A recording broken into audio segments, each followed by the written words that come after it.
Hello to you, my very best friend. Welcome to another video.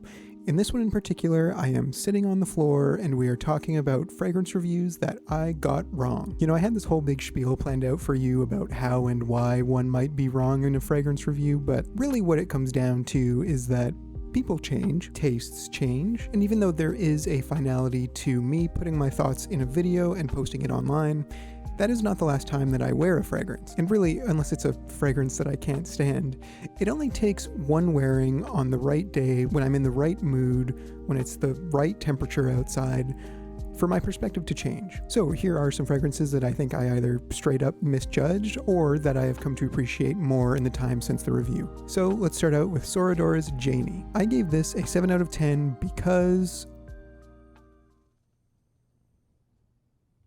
I don't know.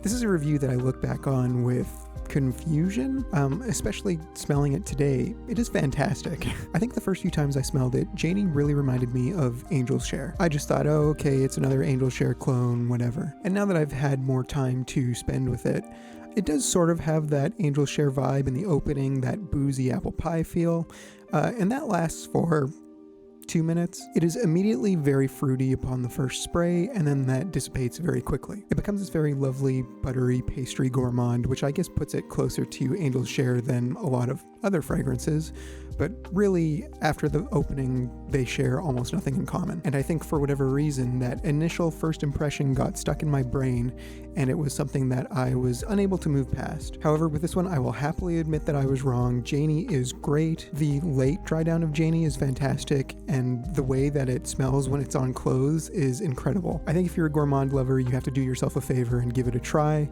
I am going to upgrade the rating to a 9 out of 10. Next up, I'm not going to spend too much time on this one because I've talked about it a lot lately, but that is Creed's Aventus. In the Aventus specific review that I did, which I think might have been one of my first reviews ever, I gave Aventus an 8.5 out of 10. And that was mostly due to me being put off by the price and the performance. I do not think Aventus is worth full retail price. I do think it has its problems. Now, the more that I have smelled, and the more that I have smelled in a similar price point, the less scandalized I am by the price. Aventus has its shortcomings, sure. But for me personally, any of those shortcomings are made up for in the quality of the juice and frankly, just the smell. I think those things combined make Aventus an easy 10 out of 10 for me. Next up is I caught it, don't worry. Next up is Mancera's Black Gold. This was also an early review of mine, and it is one that I still look back on with fondness. I think that is my favorite video that I've ever made. It is just the perfect amount of stupid. But in that video, I gave this a 3 out of 10. Now, Black Gold is a lavender bomb. This is easily the most lavender-heavy fragrance I've ever smelled. It is also fresh spicy in a green way, in a way that is very clean, almost soapy. And aside from the first spray, which I think has some bergamot essential oil in it or something, this is not a sweet fragrance. It is a severe fragrance. It is not fun, it is not playful, and as someone who loves and prefers fun and playful fragrances, this did not sit well with me. But over time, over multiple wearings, I have come to grow a, let's call it a begrudging respect for Black Gold. It is dark and sophisticated, but not mature. I don't see this, even though it has a lot of the same elements, as being like an old person's Chypre or Fougère or any of those sort of classical fragrance styles. And I think that is due in part to the synthetic quality that a lot of people dislike about Mancera and Montal's fragrances. The sharp synthetic edge to this makes it modern, if not futuristic. And I think now that I have finally wrapped my head around all of these elements, I've come to appreciate this far more. This isn't going to be a drastic turnaround.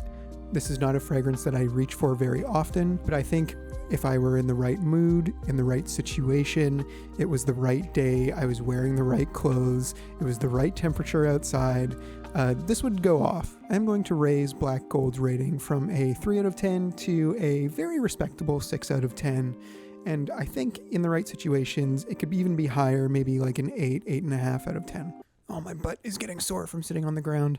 Next up on the list is Parfums de Marly's Carlisle, or Carlisle as I like to call it. So Carlisle, I rated a 7.5, I believe.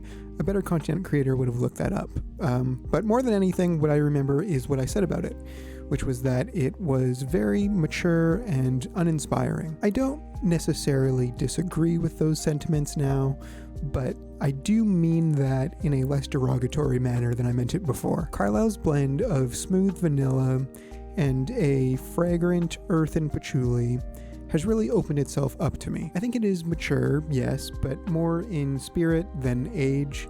It is for someone who is very well put together, dresses very nicely, not just for older people. And I think that it is uninspiring in that it is not some crazy wackadoo fragrance that scrapes the edges of wearability. It is very safe, it is very easygoing, and it is also very good. Carlisle has gone from a fragrance that I thought was pretty mid to a fragrance that I am now trying actively not to buy. I don't think it is quite a perfect 10 for me, but I think it is really close.